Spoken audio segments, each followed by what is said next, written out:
is the hashtag today. I hope you're getting all the good vibes that we are, passing on to you today. Well, before the break, we were talking about an innovation that is there to solve the problem of food waste in Africa, but we start with Kenya, of course. So you remember how maybe your parents told you, don't waste your food, don't throw your food, hii chakula kuna watu wanahitaji, yes? So there is an innovator who saw this problem and thought, let me create a solution to it. And we have this innovator here with us. He's the founder and also the CEO of Food Cloud. Yes, Food Cloud. This is Anthony Maina. Anthony. Yes. Karibu sana. Okay, again, let me introduce myself. My name is Anthony Maina, the CEO and the co-founder Food Cloud. So Anthony, Food Cloud, what is food? Unja tunajua SoundCloud, tunajua hizi cloud zingine. So Food Cloud inamaanisha nini?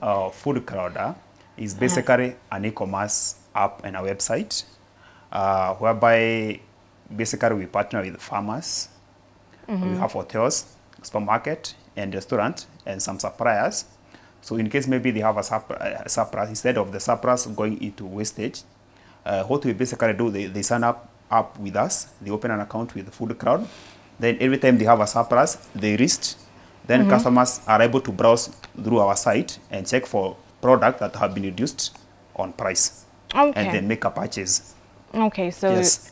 We'll get into the details of that, but I have some statistics from a brochure that you've given me over here. So this is the statistics that is there. According to Food Agriculture Association, we have 1.3 billion tons of food wastage annually. So 1 in every people go to bed hungry, and over 20,000 children underage die daily from starvation. Ironically, amount of food lost wastage cost $2.6 trillion US and is more than enough to feed all the 815 million hungry people in the world 4 times over. How is well, so this is quite the statistic. So the food wastage that is there can actually feed almost, we're talking about 815 million people that go hungry. So all the food counts from directly from the homes, the ones that we leave behind, and then also from the hotels that you've mentioned, from the supermarkets, and all this wastage. So before we get into that also, how did you come up with this idea? Uliketi aje chini to Anthony ukamua, ai kuna food wastage mingi sana and all that. Yes, actually what happened, initially before I founded Food Cloud, I was a sales manager, brand mark, and we used to have mostly because our boardroom used to be small. So what we basically used to do, we used to usually have, when I have maybe many guests, what we basically used to do, we would use maybe Hilton or Radisson Blu for our conferences. So sometimes you'd have maybe you have invited maybe like 100 guests, only maybe for 60 to show off, show up. And in most cases, maybe you have prepared a buffet of 100 people, and only 60 have showed up.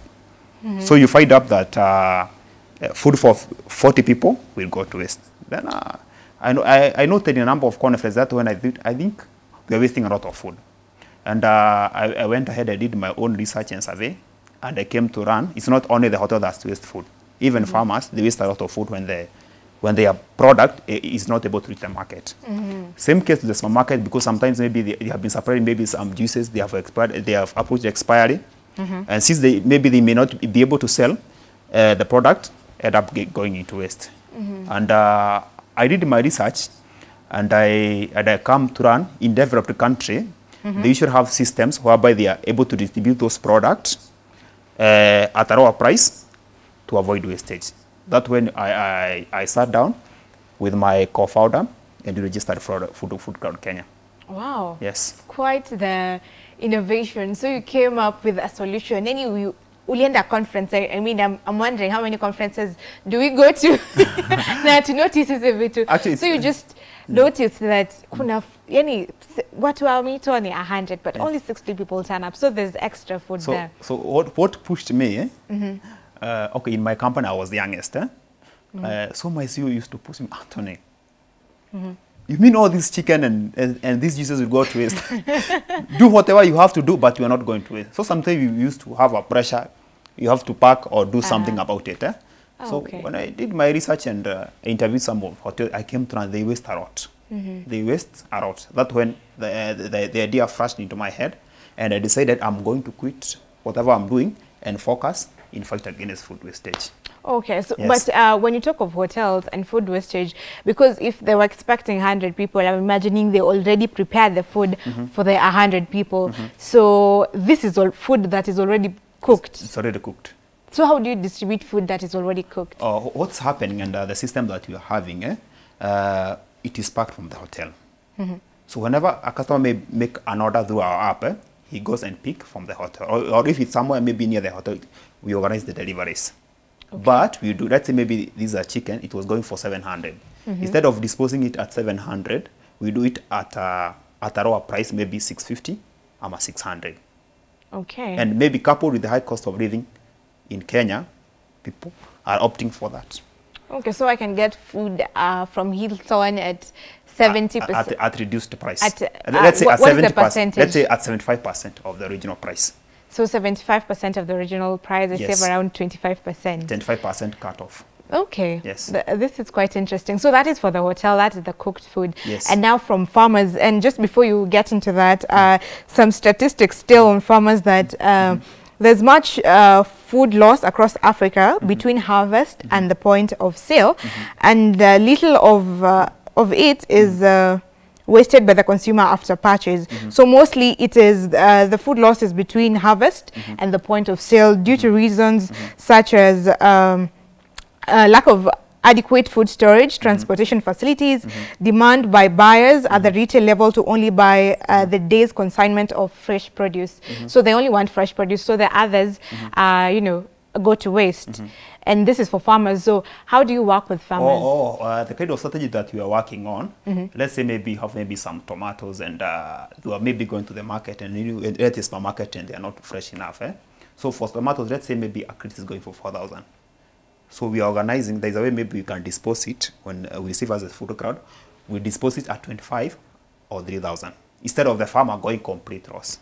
So, and at some point, we are also working with some partnership because you have some companies that do value addition. Instead of that, maybe tomatoes or maybe those oranges going to wastage, we also are asking with them, they can process them into something else to cut or roast.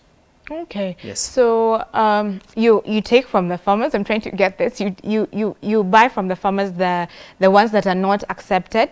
No, yeah. Yes. Okay. Then we deliver to the end consumer. Then you deliver to the consumer at a cheaper price. At a cheaper price than the market price. Okay. And how does the farmer benefit from this? The farmer, maybe let's say maybe that food would have gone to waste. Maybe let's say maybe you have gone like there's a somewhere called, what do we call it, Bakuria market something. They waste a lot of bananas. They waste a lot of nyanya and watermelons.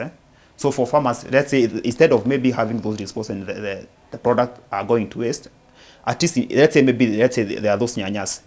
Maybe they were maybe between a whole loss of 4,000. At least they're able to get 2,500 when you sell it at a lower price instead of the whole crate going to waste. So what profit do you get because the farmer gets that share, the cut?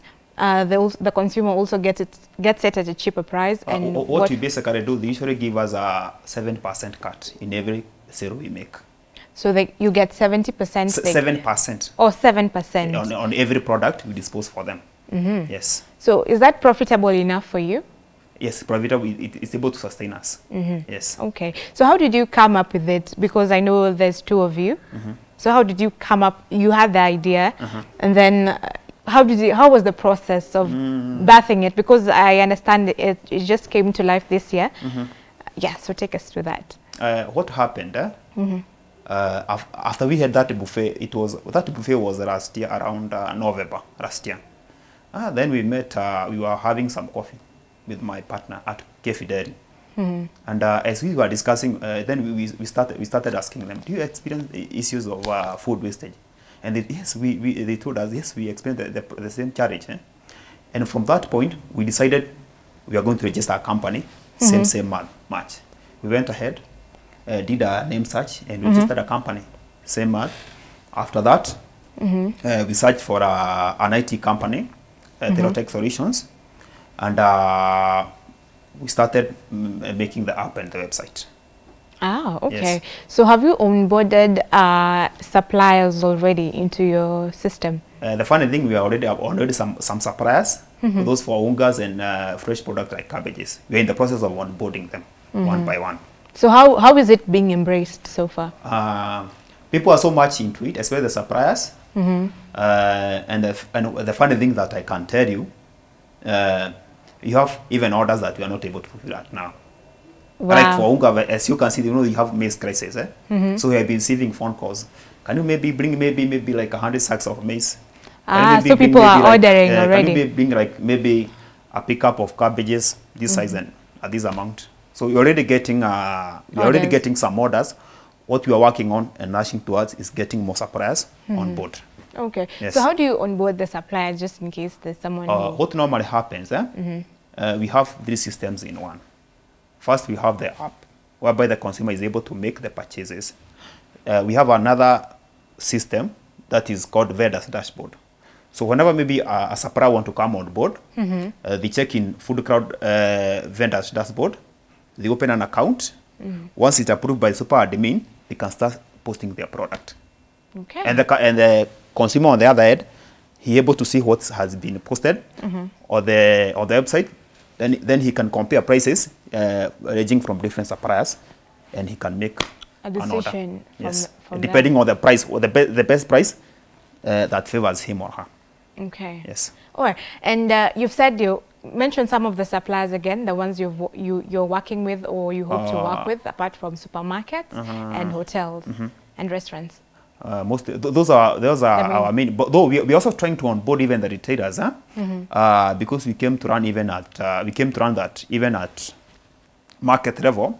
Those people who sell there, some of them they also waste cabbages and those tomatoes. So we also onboard all them. We're also considering beverage industry, because you come to run maybe like, let's say maybe like beer. You find that it has reached or it has approached its zero by date, and they end up disposing that beer. So we are working also on a strategy whereby we can also help those beverage companies dispose those products when they approach zero by date. Okay. Yes. And also the consumers also have the food wastage. They also are contributors to the food wastage crisis. Yes. So are you working towards anything of getting food from them and into the market again, or is that possible? Is that something that can be done? It's kind of tricky. But there's something we're working on. Besides maybe hunger, food wastage also have an impact on global warming, because disproportionate food releases a lot of carbon dioxide into the atmosphere. So there's a phase that it will happen after maybe some time, whereby we are thinking there's a way we can make bioplastic from waste food. So those leftovers from homes, there's a way we shall be collecting them, then we can make bioplastic out of them. So nothing will go to waste in the future. Okay, so that's how you plan to, that's how we are planning to roll out it in phases. Yes, to gradually. save the planet. To save the planet from global warming and hunger. So how are you actually saving the planet from hunger or the people from hunger? Because now I know this is a business, yes? Because you're selling at the end of the day. When you speak of saving people from hunger, we're talking about helping those that are in need, that lack totally, the ones, in the different areas that we know of. So how exactly are you helping them? Are you planning to maybe? Or how we are helping them? Let's say maybe, for instance, maybe it's unga. The unga prices has really hiked up. So there are some of suppliers that we have partnered with. I can mention one of them is Kiwamiras. He sells his unga at a very low price. So you find maybe like a packet of 2 kg going for 140. So with those manufacturers on board like that one, at least even another Kenyan will be able to afford that packet of unga. Okay, so that's that is another angle to it, because that is for the Kenyan that is struggling. That's struggling to put a meal on the table. A meal on the table. Yes. And then there are those that totally don't have. But I believe if someone wants to help those people, the ones that are totally in need, they don't have anything, they're in the deserts and all that, maybe they can partner with you when they're doing the donations and everything. Yes, and they get yes. Actually, we are looking for such kind of partnership to partner with such kind of people. Yeah, because I believe believe that could help solve the Yeah, so problem much, yes. of hunger, yes? Yeah. So what are some of the limitations? Because you're dealing with food, especially fresh food. Do you now, do you stock the food? Do you have any problem like storage problem? Because if you're taking in the food and then keeping it before distribution, or do you just deal directly with the suppliers? Oh, we do directly with the suppliers. Though there is some of people that you are striking a partnership, they are offering storage facilities to farmers, and those people, they through us at market price. Then they charge, maybe let's say a crate of nyanya, for instance, they charge 50 bob doing a storage for a day. We also partnering with those people in case maybe you have those maybe tomatoes or maybe those products and you have not been able to distribute. We're able to store them to ensure that they'll be fresh by the time you're able to dispose them. Yes. So anything that you're still working on, you know, because you've just started with your application and the website and everything, is there things that you're looking forward to develop as you advance? Currently, what I'm focusing on is partnerships. Yes. Okay, yes. partnerships. Yes. All right, and when you talk about partnerships, so are you open to shareholding? Maybe someone wants to buy shares into your company and everything. Currently, okay, I've told you that like we are trying to commercialize the app. We might need that because you know it's a bit costly. Yes, running the whole thing. Okay. Yes. And is your system prepared enough to receive many suppliers, to accommodate many suppliers when you get? Yes. Ah, okay. So if someone wants to invest in your innovation and in your e-commerce innovation, why would it be a good action to take? Or the reason why you should choose us, Yeah. What I can say, and let me just explain. A poor country is a gold mine of opportunities. And if you look at the great innovations, they solve at least one problem. You get my point? Innovation solves at least one certain problem. Us, we are solving hunger crisis. Hunger in Africa is one of challenges. So by putting money in our project, you'll be doing the right thing. Okay, and helping the because economy at some point. Yes. Okay, so if you get funds, which area, I'm almost feeling like I'm grilling you, but which area do you feel that you will want to direct it to? For the areas that we may direct fund towards is maybe buying of trucks for delivery. Okay, the transport and delivery. And delivery. Okay. Because we need trucks and pickups, yes, for the purpose of delivery. Okay. Yes. So since you started this, I know it's just a few months. Yes. Old. What moment would you say you're most proud of since you birthed this idea and it came to life? One of the thrilling thing about it is when I started receiving orders. That what gave me satisfaction and gave me that what I'm doing is right and it's going to hit the market. Because I remember like last week, somebody just called me from Nakuru, Siona school, and he ordered 100 bales of unga. And, wow. I felt really proud. Wow, what you are doing is really right. Amazing. Yes, amazing. And was that? Yesterday too, I received a call. Do you have maize? I need 50 sacks.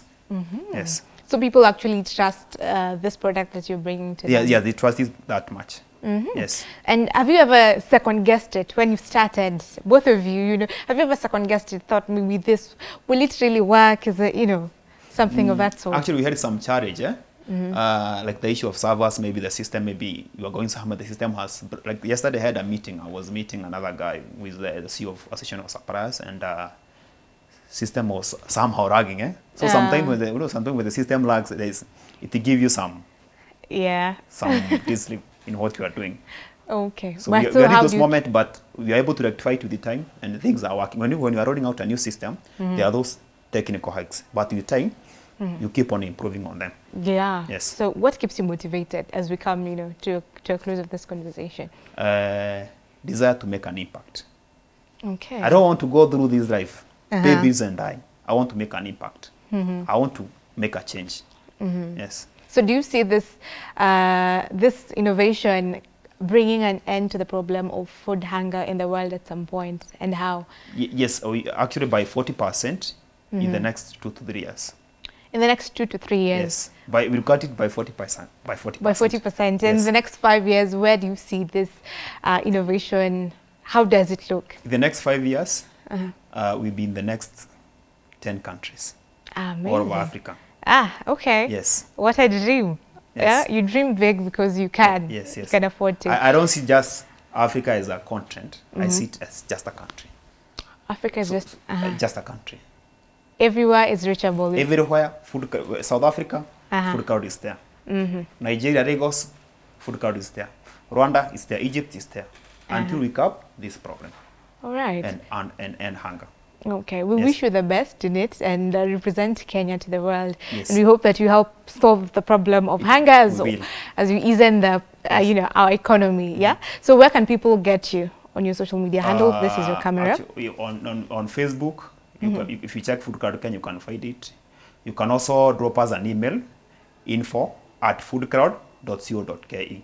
Okay. Yes. Any last words that you want to say to encourage an innovator, a young innovator? This is your camera once again. Okay. What I encourage young innovators like me, challenges are there. Keep holding strong, and you will make it. And start where you are. No matter with the little you have. Remember that great ideas attract investors. So start with what you have, and the rest will flow. That's all I can say.